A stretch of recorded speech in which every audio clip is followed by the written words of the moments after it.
So hello guys, good morning, welcome back to my channel. আরও একটা নতুন সুন্দর সকালে তোমাদেরকে অনেক অনেক শুভেচ্ছা, প্রাণ ভরা ভালোবাসা আর অনেক অনেক শুভকামনা।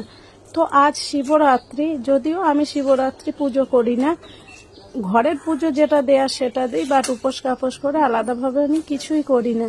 তো ভাবলাম আজকে একটু ঘরের পেছন থেকে ঘুরে আসি, কারণ আজকে শরীরটা একেবারে মন মেজাজ জানি না কেন খারাপ লাগছিল, কোনো কারণ ছিল না। তো চলে গেলাম, এইটা আমাদের একটাই আম গাছ। তো গত 4-5 বছর না, হ্যাঁ 3 বছর ধরে ফল হচ্ছে, মোটামুটি ফল খারাপ হয় না। আর দেখলে তো আকন্দ ফুল গাছটা, কোনো বছর কিন্তু গাছে ফুল থাকে না, কিন্তু গাছটা এত লম্বা হয়ে গেছে না। আর যদি গাছটা এইভাবে না বাঁধা হয় তাহলে রাস্তায় পড়ে, পেছন বাড়ির মানুষের দেখো যাতায়াতে প্রবলেম হয়। তো আমি সবাইকে বলে রেখেছি, তোমরা কেউ টানাটানি করে গাছটা ভেঙো না, তোমাদের দাদা ভাই ফুল পেরে রাখবে, যার যা প্রয়োজন নিয়ে যাবে। দেখো আমি নিজে পুজো করি না তো কি হয়েছে, আমি মনে করি যে আমার ঠাকুরের ফুলটা অন্যেরাও যদি দেয় তাতেও আমার যথেষ্ট ভালো।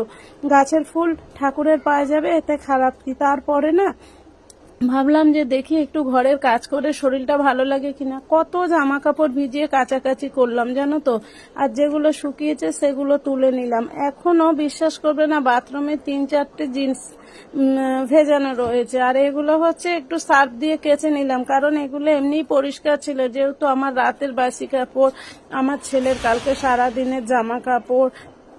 তোমাদের দাদা ভাইয়ের সাথে এমন কিছু নেই, কারণ ওটা একেবারে বিকেলবেলা প্রতিদিন কাচতে হয় কাজ থেকে আসার পরে। আর এই জামা কাপড়গুলো তুলে নিয়ে যাচ্ছি, আর ভাবতেই যাচ্ছি যে আজকে আল্লাটা সুন্দর করে গুছাবো। আল্লাটা গুছাই, কিন্তু আমার ছেলে জামা কাপড় নাই ঘেটে দেয়, আর আমি এই ঘরে খুব একটা থাকি না, আমি সাধারণত ওই ঘরটাতেই থাকি। এই ঘরে খুব প্রয়োজন হলে, মানে প্রয়োজন বলতে দেখো আমি তো একমাত্রই মানুষ যে বাড়ির কাজটা করি, তাই এই ঘরে যত কাজ একবারে কমপ্লিট করে আমি ওই ঘরেই থাকি। যখন যখন প্রয়োজন হয় আসি। এই ঘর ওই ঘর তার মানে এরকম কোনো ভাগ নেই। এই ঘরে হচ্ছে ছেলে আর ছেলের বাবা থাকে। দেখো আমি ওই ঘরে থাকি বলে আমার A to Z জিনিসপত্র ওই ঘরে নিয়ে যাই, কিন্তু এই জামা কাপড়গুলো রাখার জায়গা নেই, তাই আল্লাহ রাখি, আল্লাহটাকে গুছিয়ে রাখি।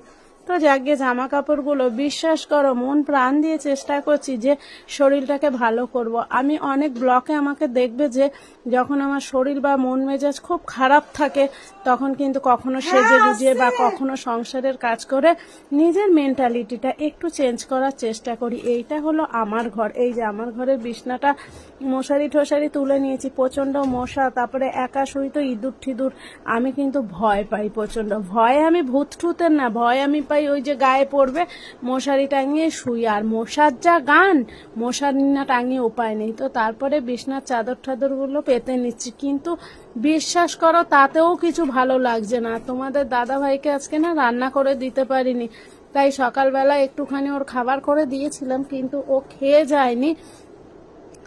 তো কখন আসবে আমি জানি না। আমি আর একবার ফোন করেছিলাম, বলেছিল আসি বলে প্রায় 1.5 ঘন্টা হলো, আর আমি সকাল থেকে চা খাইনি। এই বিছনাটা গুছিয়ে তারপরে ভাবছি একটু চা খাবো। আর ছেলেটারও শরীরটা খুব একটা ভালো নেই। ভিডিওটা তোমাদের কেমন লাগলো বলবে।